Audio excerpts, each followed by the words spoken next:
here with WaterLogged, and I've got some exciting guests for you today. So we've got Adam and we've got Matt, and they are curators at the Mote Marine Lab and Aquarium, and they're going to talk to us today about what it's like to be a curator. So why don't you guys take turns introducing yourselves? Hey, nice to meet you. I'm, like as Hillary said, I'm Matt Seguin. My title is the curator of husbandry and records here at Mote. And well, Adam introduce himself. Hey everyone, my name is Adam Dolman. I'm the curator of fish and invertebrates here at Mote Aquarium. And we do have a third curator of mammals and reptiles who we have her locked in the cabinet here, so she can't come out. She's working on the other side of the building right now, so she's not, we can only fit so many people in the office. Fair enough. And I'm sure it takes, you guys are a pretty big facility, so I'm sure it takes a lot of people running everything and keeping it going smooth. Sure. All right, so tell me, like, for those of you, maybe my followers might not know what curator means. You told me a little bit about it, but like, what do you do? Like, what is your day like? Like, what does your role entail? That's a good question. So as curators, we're pretty much in charge of the day-to-day operations of the aquarium, everything from animal husbandry, bringing in new animals, planning new exhibits, redoing old exhibits, a lot of paperwork, desk work. Yeah, that's. I'm also work as the records part of my position. I'm also our registrar, so I deal with all the permits and keeping physical and digital records of all of our collection. And like Adam mentioned, getting new animals for the aquarium and putting them through our treatments to bring them in and keep them healthy. So sounds like you guys got a lot to keep you busy. So what, if you could run me through what your average day is when you first get there in the morning to when you leave at night? Wow. A typical day, let's see if we can narrow that down. Yeah. Obviously our days are quite different from day to day. There's our typical meetings that we go to weekly, but then our day-to-day stuff, we get here in the morning, check in with our staff, check on all of our animals, all the exhibits, make sure everything's functioning properly, all the animals look healthy and are doing well. Then we kind of go through, assign projects, look at where we are with current projects and future projects. Yeah, well, the staff will do a lot of the morning rounds, and we'll assist them with anything that comes up during the rounds. Yeah. A lot of times, if it's filtration issues with the exhibits, Adam will help. If we notice a health issue, animal health issue, I'll work on it with the staff and maybe get our veterinary staff involved as well. But kind of getting the aquarius back when it comes to the day-to-day as well. But there's really no typical day, I would say. Yeah, I'd say working with live animals, you never know what your day is going to be until you get in the morning. That's fair. I've had many days where I've had my schedule planned, and you know what, a pump goes out and you spend your day rebuilding a pump or checking water quality.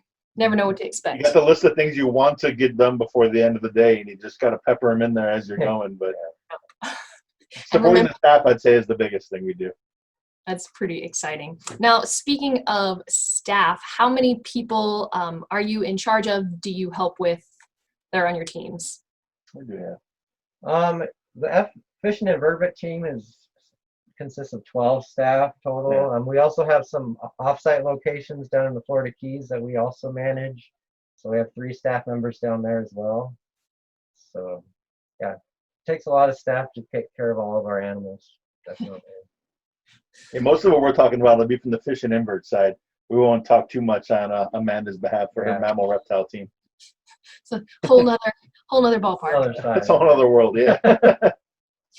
Now, I think I'm jumping ahead on my list of questions, but you guys, I follow the Instagram page, and I saw during the beginning of everything, there were some really, I guess, from an Aquarius point of view, very like heart-tugging videos from like Team A and Team B. We made those. We were the producers of those videos. Those were very well done. I was like, oh, made me miss my team. It was tough. Yeah, we had this. Because of COVID, we separated out into those 2 teams to minimize contact with each other. And you work with these people for years, and all of a sudden you don't see them for a couple months. Really, a couple months before we came back. Yeah, it's crazy. So Now, the reason that you do that is for safety issues, and that goes a little bit into all of the quarantine stuff. How has this pandemic and COVID changed, aside from the A team and B team, changed what you do on a day-to-day basis as far as, safety precautions go? These things. And Adam and I are actually 6 feet apart from each other right now. So there's that too. It's changed a lot. We've had to look into ensuring that our supply chains are all in place to make sure, these animals, they don't care that there's COVID out there. We need to make sure we're still feeding them, providing them necessary care, of course. Some of the, supplying animals has, it's been challenging, we'll say, for getting animals, but luckily we obtain most of our animals ourselves. So it's local from around here. So we're able to still go out and do some of that. And then I'd say just with general staffing in our day-to-day operations, staff come in, they do temperature checks every morning, make sure they're not running a temperature. We have hand sanitizer stations throughout, behind the scenes and in front of house. All staff and guests are required to wear masks at all times. We've really cut back and limited all the group projects we do, such as physicals and exams. Try to keep staff distance from each other so they're not congregating together. So it has affected a lot of that stuff. That makes sense. It's interesting. I was talking to somebody, I guess at the very beginning of all of this, and they were saying that, a lot of times for zookeepers and aquarists and stuff, with the level of biosecurity that we typically practice, yes, things have changed, but, we're used to making sure we walk through the foot baths and, you're washing your hands before you put them in different systems and stuff like that. Sure. Yeah, that's true. Yeah, everybody, I think, we know to keep the systems biosecure. So putting that to yourself and keeping yourself, good husbandry, good biosecurity in your own lives is important as well. So. Yes. So now when it comes to biosecurity and quarantining and stuff, I'm an aquarist, so I'm familiar with a lot of it, but, people that might be watching this maybe aren't so familiar. So I guess, could you explain what quarantining is and why it's important and different aspects of biosecurity? Sure. I believe the term quarantine comes from 4. So that would be 4 weeks, I believe, is the amount of time that a disease would normally run its course. That could be quarantining people, quarantining anybody. So that 4 weeks or 40 days, I'm not sure where the 4 comes from. It's one of those. But it translates to how long we isolate an animal from the rest of the collection before we bring it into our collection. No matter where we obtain an animal from any, we of course make sure they're from sustainable sources, but no matter where that's from another aquarium or if we collect it from the intercoastal waterway behind us, we, assume that there's little hitchhikers coming in on that animal, whether it's a fish or an invert or something like that.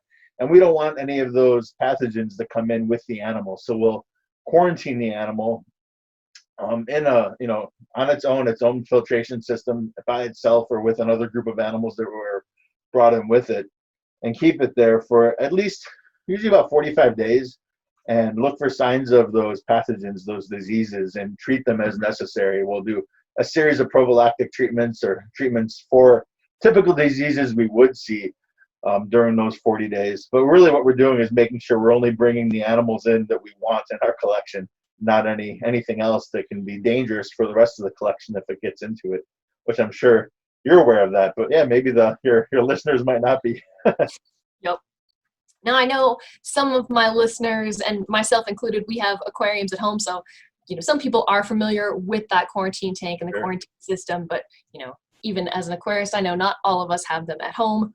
It's one more system to take care of. Yeah. Absolutely. So and that's my favorite part of being an aquarist is the quarantine process. Quarantine process? Yeah, I love it. You have a lot more patience than I do. Guests might not be aware of.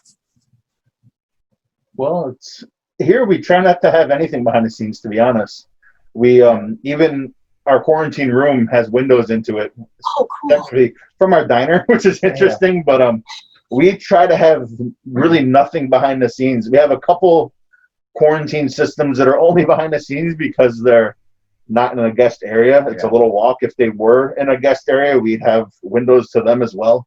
But a kind of a unique facility, I think, in that we open up views to all of that. Our water chemistry labs, like those quarantine rooms, you can see that. You can see the treatment rooms. All that stuff is completely open. Our culture labs. I don't know. We since we're really a research lab before we're a public aquarium, we think people come here wanting to see that sort of a thing. That makes sense. It's always interesting when I tell people what I do and where I work, and they're like, "Oh, well, why do you have such a big team? There's only that one aquarium." I was like, "Well, there's only that one aquarium on display, but we take care of 25 other aquariums that you can't see." So that's pretty cool that it's open for the public to see. Yeah. Yeah, I think our total system count is in the 70s right now. Yeah, and we probably have like maybe 18 quarantine and holding systems, maybe a little more than that, number wise. So we definitely have more volume here, but we also have, if we needed it, some larger systems used by the researchers, some for the shark research that we could commandeer for additional quarantine or holding if we needed it. But on a day-to-day basis, it's definitely more exhibit space than quarantine space, but we certainly have a lot of the quarantine space. That's pretty cool. I haven't actually been to your aquarium. I've followed you guys for years, like as a marine biologist. Like, they're on my bucket list of places to go visit. Well, come visit, absolutely, absolutely. So until I get to come visit, I'm sure you guys, being aquarium fans yourself, how does it compare to other public aquariums?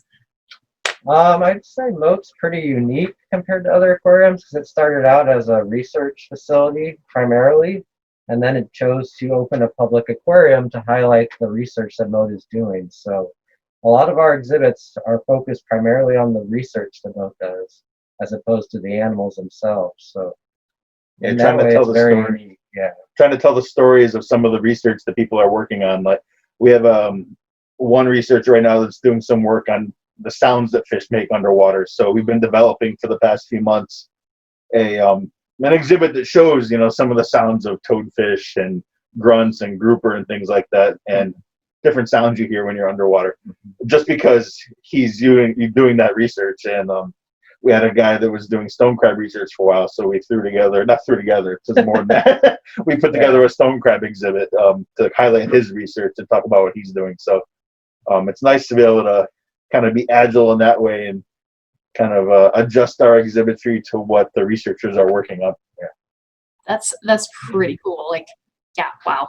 So now how frequently I guess because you kind of function that way, how frequently do you cycle through different exhibits? Too often. Quite a bit, yeah. It keeps us really busy. I'd say we do a handful a year, actually. We rotate animals, different exhibits through. We have the ability to do that because a lot of our exhibits are fairly small compared to other aquariums. They don't have permanent habitat installed, so we can swap out the theming pretty easily and change our graphics. We have a pretty great graphics department that develops all of our graphics for us and prints them off. We trained a lot of our aquarium biologists to do a lot of exhibitry work, working with the different epoxies and things like that to build out their exhibits. So it's just another, aquarium skill. You got to be the jack of all trades, right? a little bit of everything. Absolutely. I've learned so much stuff that I never in a million years would have right. For work, okay. Yeah, a couple of weeks ago, I was soldering through a microscope. I'm like, what am I doing? Like in an aquarium. Right. So along the lines of it being based around the research, I know you guys have had a pretty big, milestone recently with some of the coral research that's being done. Yeah, we did. We had a pretty big breakthrough down in the Florida Keys a couple of weeks ago. For the first time ever in the wild down in the Caribbean, we had I believe it was the mountainous star coral spawn in captivity, or in the wild, that was actually propagated in captivity. We propagated and they spawned in the wild. So these corals were grown up in the lab, outplanted on the reef, and then 5 years later they're sexually mature and they're actually repopulating the reefs themselves now. So it's very exciting. We actually have some of the coral larvae that they collected back here at the aquarium. We're trying to get to settle out now, so it's exciting. That is very exciting. And then we got some cool research going on right now. I think they're going out tomorrow doing some blue hole diving on the Green Banana, which is a super deep water. They're trying to figure out maybe how it's tied into the mainland through springs maybe. But some of our technical divers are going down and just studying the water and just the fish and invert diversity that's living in these blue holes. So it's cool research there too. It's we work with some pretty amazing people. It's pretty interesting. I actually just attended a Zoom webinar the other day with a lady in the Bahamas and talking about blue holes along the coast and how it all ties in to, you know, freshwater and saltwater ecosystems. And it was absolutely fascinating. Yeah, it's cool. It's really cool. You're not going to catch me down that deep, but hey, I'll watch them do it. I think I would be more worried about like diving in underwater caves than depths. Not crazy about depths, but caves, not so much. Part of the fun thing about these interviews is, you know, I get to learn as well as, you know, hopefully educating the people that are watching the videos. Yeah, so, you have a great WaterLogged is awesome. So yeah, thanks for putting all this out there. Oh, thanks. I want to inspire people, and you know, if you fall in love with something, you're going to be motivated to protect it. So that's my goal. All right, well let's go with an easy one. What is your favorite animal that you've worked with, or favorite animal, I guess, on exhibit? My favorite animal is Adam. Thanks a lot. I like neon gobies a lot because we have the same job. We breed them here. Amanda Hodo, one of our aquarists, and AZA All-Star. Yeah, she breeds. You know, kind of took to that breeding neon gobies for us, and they're amazing animals. They help us control any, you know, parasites that do get into an aquarium. They make these cleaning stations and just keep all of our other animals healthy. So I think they're kind of little deputy aquarists in all of our exhibits that we put them in. So definitely love the neon gobies. I'd have to say my favorite, I guess it'd be a species, not our general species would be wrasses. Oh yeah. Just because they're such odd swimmers, they're kind of awkward the way they swim.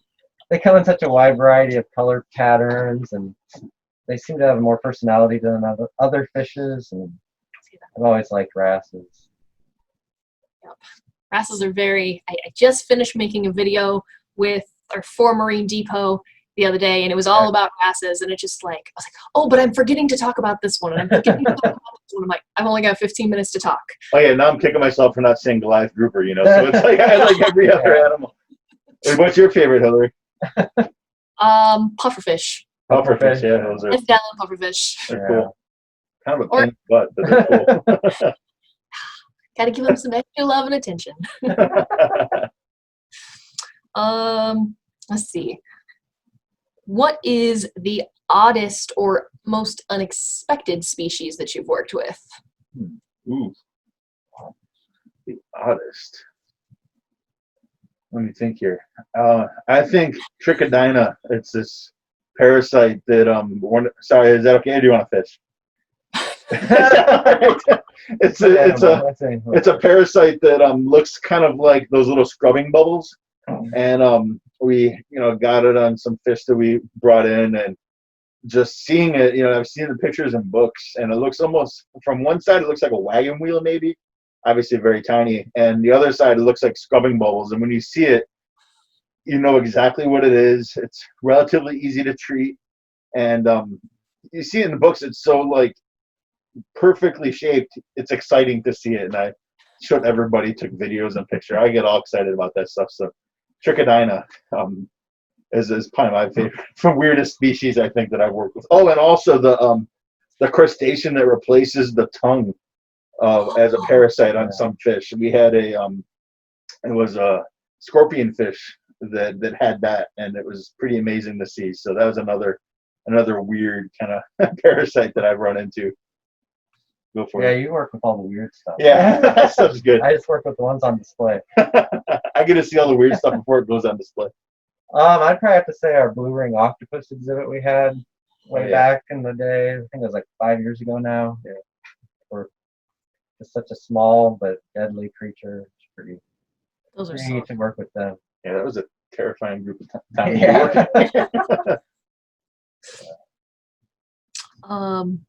I guess that most dangerous animal, that I feel like that might That's both. qualify. Yeah, That's it. I answered both right there. Most danger. Yeah, that would be the most dangerous. Although we pride ourselves on being careful. Yeah. Yeah, it's always important, like safe for you guys and safe for the animals. Like, you know, Mhm. we joke a lot about stuff, but at the end of the day, it really does come down to safety for everyone. Yeah, exactly. Man, let's see. Okay, so with all of the research that's being done there, what kind of, I assume you guys do a lot of outreach, and I'm probably, I guess, a lot of it's locally based. What kind of outreach and stuff do you guys do? I mean, we have a huge education department at Mote Marine Lab and Aquarium that does a lot of our outreach. They do anything from private tours. They bring in lots and lots of school groups. They go out to other local school districts and do presentations and lesson plans. Not so much right now with COVID. They're doing most of their stuff digitally online. So, Which we've got a pretty big program for that for a while for distance learning. Even Yeah. before there was anything like Zoom, we had a whole TV studio over there, which C-Track. yeah, or C-Track, which they probably prefer us to be in there rather than in my office up against the filing cabinet. But we have a whole studio dedicated to distance learning, so they're doing a lot of that right now also. Pretty exciting. Yeah, a lot of outreach, definitely, though, like you said. A lot of just teaching people to come here about what's just around Sarasota is a big part of what we do here as well. Besides showing off the research, we like kind of showcasing what's local and the cool diversity that we have here locally. Yeah, it's really a big part of Mote's mission is to educate and inspire marine conservation. So we put a lot of effort into that. It's always exciting. You know, there's several, like when I travel, I like to go to a bunch of aquariums. Like if there's an aquarium where I'm going to be, I schedule out some time to go. Oh yeah. But I absolutely love the regional aquariums because you see stuff that you might not see anywhere else. There's a really small little hole in the wall aquarium underneath the Santa Monica Pier, and they have it's a type of sand crab, the ones that you never see that, you know, when you're a little kid on the beach and you're going to like dig. They have like a whole exhibit of those. I'm like, that's what they're like. That's awesome. So always cool to find local places. Oh yeah. There's one south of us that's got an amazing batfish display that, yeah, I love walking batfish, and they've got them on display there. It's kind of their mascot. And man, yeah, I know what you mean with those little aquariums. We used to be a little aquarium. We're still smaller side, but we're growing. Yeah. You guys are on the list of like big dogs. Well, we got a new one coming in a couple of years, so we are expanding right now. So oh, okay. yeah, go to Mote C. Mote C, yeah, motesea.org is you can check it out there. Not to try to promote it there, but it's Adam and I have a lot of meetings that we go to as we're planning this thing right now. Our weeks planning for this new facility. So it's kind of neat, like being able to create our dream aquarium right now, and we're actually doing it. So. Are you allowed to tell me more than that, or? I don't know. Probably not. No. Well, they'll give you some type of confidentiality agreement. Yeah, you'll be the first one we go to with Scoops though, if you want to know information down the road. It's going to be beautiful, really neat. So. All right, I'm excited. I'm keep bugging you about it. Yeah. All right. We don't know what we can say, so we're not going to say anything. Yeah, our mouths are sealed. Let's go with the last two questions. One, and this was one that was written in and sent to me by one of my followers, is, if you're somebody starting out, what advice would you give them if they want to become a curator? Oh, it's a starting aquarist. Is that like someone who's in the aquarium industry already and wants to become a curator? Or even haven't even gotten that far. Maybe they're just graduating school or something. Sure, yeah. You want to start? Or you want me to? Yeah, I'd say if they're just getting out of school, definitely try to get an internship at a public aquarium. That will make a big difference when you go to start applying at other aquariums for a job. Or if you get a job at the facility, you can work at a place that's similar to the public, work at a pet store, that kind of thing, to get you that experience as well if you can't afford an internship, which is it's kind of tough to do for some people. We get a lot of interns coming through our aquarium, and I think the biggest comment they have is they didn't teach us any of this in college. So you may have a marine biology degree, but that doesn't necessarily mean you know how to work in a public aquarium. You have that good biology background, all that stuff, but as far as taking care of animals, you really learn a lot from internships. And then once you get hired on somewhere, always keep learning. There's always stuff to learn in this industry. None of us know everything. And don't be afraid to move around. If you feel like you kind of reached the ceiling at your one facility and you want to continue learning, explore new options, that's how you move up in the industry, I would say.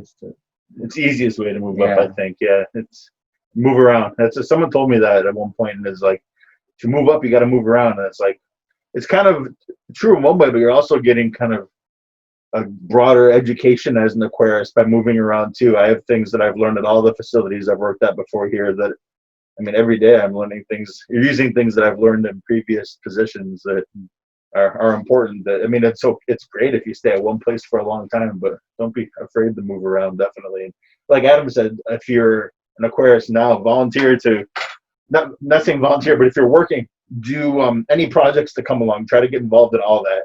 Don't just put your head down and do your water changes and feed your animals and go home, but help out everybody, try to get cross-trained on as many other exhibits and working with other animals as you can, because having that broad knowledge is going to make you more valuable. Yeah, more valuable, and give you that kind of broad look at that a curator needs, I think. I just can't just do quarantine. I have to know how to do a lot of other things in order to, to do my job now. I'll say something to that effect. One of the great parts about my position is that we get to do it all: water quality, husbandry, life support, everything. And I think I've been told that it's a very unique situation because a lot of other places you don't get to do that. But I'm kind of glad because, if something goes wrong, like, you kind of have a whole well-rounded idea of, how to take care of it, maybe. Sure. Yeah, it's great. Like, I know how to plumb. I'm not the best plumber. We have better people here that can do it, but I know how to do it. And basically, if my boss ever asks me to do something, I don't say no. It's not my job. I just say, okay, and I learn how to do it. And that's kind of how I became the registrar. I got a lot of stuff. It's just taking on those additional things and learning it. That's a good way to improve your position as well, I think. Keep learning, like Adam said. Yep. All right. My last question, and I think this is a big question. I think, you guys are going to be the first, because I'm going to not take a new direction, but, why do we do what we do? So what would you say 10 reasons that people should protect, or 10 reasons you love the ocean and love what you do? Oh, man. Is this 10 each? Maybe 10 combined. Why do we love the ocean? Man, well, we live on the blue planet, so I'd say it's responsible for all life on Earth goes back to the ocean. And you got to do one. Yeah, I grew up on the coast up in the Northwest, and the ocean has always been part of my life. And given all the stuff that it's facing today with pollution, global warming, not to be negative, but it really needs to be brought to people's attention. And I think that's why we do what we do every day, is to try and educate public so that they, like you said earlier, so that they care. They can't care about something if they don't know about it. So. Very serious. I've got he can lighten the mood. I'm not gonna lighten it down. Let's see. Biodiversity is my favorite thing. Really, is I teach a class on biodiversity. Even I started getting involved in fish because I worked at Florida Museum of Natural History up in Gainesville. Go Gators!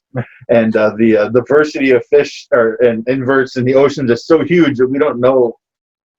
Most of what's out there. We've studied such a small amount, and I care about that. If we're looking from a conservation, we shouldn't want to destroy it without even knowing what it is. But just not knowing what's out there, I think, is amazing. I went on a few research trawls where, just pulling a net across the bottom, which is like going through a field with a net and just, one little swipe.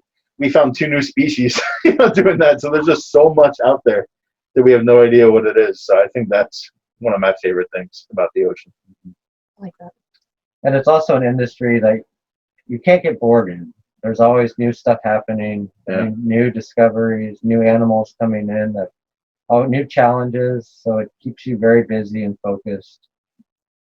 I like seafood a lot, so that's one I think that's important and important for a moat. We have a whole aquaculture park also, which would be on display to folks, but it's 15 miles inland away from here. But you know, seeing how we can, you know, use the ocean to feed us sustainably is important, I think, and worth mentioning. Yes. And then I'd say another one is just, I don't get out on the public side as much as I used to, but just seeing the reaction of kids coming into the aquarium, seeing your exhibits on display, enjoying the animals, and just seeing the excitement in their eyes when they get to have these close encounters with your animals makes it all worth it. It does. That was mine. Oh, I love that one. But I like a big part of what was with AZA looking at welfare and stuff, and a big part of my job I like is providing not only a healthy environment for the animals, but a very positive and you know, providing them a good home. And that's I get a lot out of that as well. You know, we don't want to just put them in you know, a tank of water. We want to give them, you know, positive, interesting, good welfare environment in which to live, and that's something I put a lot of you know, work into, and really get a lot out of that, seeing animals that seem to be thriving in the exhibits we put out there. That makes sense. Yeah, I lost count. Are you at 10 yet? I like the dog beach a lot. I like going to the beach. I mean, we got to be around 11 or 12. How many is that? We got a lot of them here. I'm proud of the research we're doing here too. I think that's part of it. I think it's cool that not only do we get to help some of the researchers, we have some cool coral work that we're doing that relies on aquarium husbandry work. Adam's doing a lot of that, or just having some of our researchers look to us for husbandry knowledge. Like they have their, you know, a great knowledge of the research and the scientific method, but when it comes to, you know, how to keep this filtration running to keep their animals alive in their constant environment for their research animals, we can help them with that. And it's cool being that support system for the researchers, and you know, they see value in us in that way too, which is pretty cool. I think that, you know, we have 20 different research departments here at Mote, and we've worked with most of them. I think red tide research, we work with those guys, shark research, manatee, dolphin, really cool stuff. So it's neat working with all these different departments on that. And we both had opportunities to work with Eugenie Clark before she passed as well, who was our founder, and she was amazing and inspiring for us as well. So it was working with the research team is pretty great part of our jobs, I think. That's pretty cool. Those are a lot of good reasons. You know, it's funny, like I've been doing this WaterLogged thing for almost 4 years. Like every single day I've been making a post, and I realized the other day, I was like, you know, like I'm doing this because it's cool and it's interesting, but like, why do people, like, what drives you? What's your why? So you guys are my first, what's your why? Well, that's cool. I love what I do, and you know, I don't have to work a day in my life. See, exactly. That's true. We enjoy coming to work. Yep. There's something to be said for that. Yeah, exactly. All right. Well, I think this wraps up all of the interview questions that I have for you guys. Awesome. Thank you so much for joining me. Make sure that if you're watching this video and you want to learn more about Mote Marine Laboratory and Aquarium, click the links below. Thank you guys so much. Yeah, come visit us. Yeah. Yes. You and everybody, come visit. We're open. Yeah, we are open.